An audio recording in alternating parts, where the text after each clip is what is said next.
Hello दोस्तों welcome back আৰু এটা নতুন ভিডিঅ'লৈ আশা কৰোঁ সবেই ভালে আছে। আজি মই আপোনালোকক লৈ যাম এটি ছুটি কিন্তু ধুনীয়া যাত্ৰাত মঙলদৈৰ পৰা ধুলালৈ। আমি এতিয়া আছো মঙলদৈ, আমি যাম মঙলদৈৰ পৰা ধুলালৈকে। আমাৰ ব্লগ শুৰু হল মঙলদৈৰ পৰা, আমি ক'ত শেষ কৰিম আমি নিজেও নাজানো। আজি বতৰটো বহুত ভাল। তো বন্ধুসকল আপোনালোকে ভিডিঅ'টো শেষলৈকে চাব আৰু আপোনালোকে প্লিজ সাপোৰ্ট কৰিব, চেনেলটো সাবস্ক্ৰাইব কৰিব আৰু ভিডিঅ'টোত এটা লাইক দি এটা কমেন্ট কৰি দিব মোৰ ভিডিঅ'টো কেনেকুৱা লাগি আছে প্লিজ।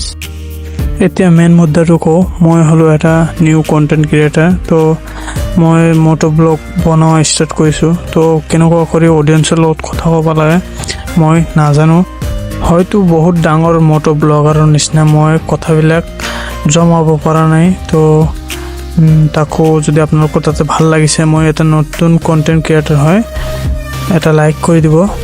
আৰু মই যিমানখিনি কথা কৈছোঁ সেইখিনি কথা মই একদম অন্তৰেদি কৈছোঁ, মনৰ ভিতৰৰ পৰা কৈছোঁ। তো সেইটো কাৰণে আপোনালোকক কৈ আছোঁ যে মই নতুন কন্টেন্ট ক্ৰিয়েটাৰ হয়, মই নতুন ব্লগাৰ হয়। তো মই অডিয়েন্সৰ লগত ইমান ভালকৈ কথা ক'ব নোৱাৰোঁ, মই লাহে লাহে শিকিহে আছোঁ। তো আপোনালোকে বেয়া নাপাব। তো বন্ধুসকল ভিডিঅ'টো যদি ভাল লাগিছে এটা লাইক দি দিব। আজিৰ কাৰণে বাছ ইমানখিনিয়ে। তো দেখা হ'ব আৰু এটা ভিডিঅ'ত।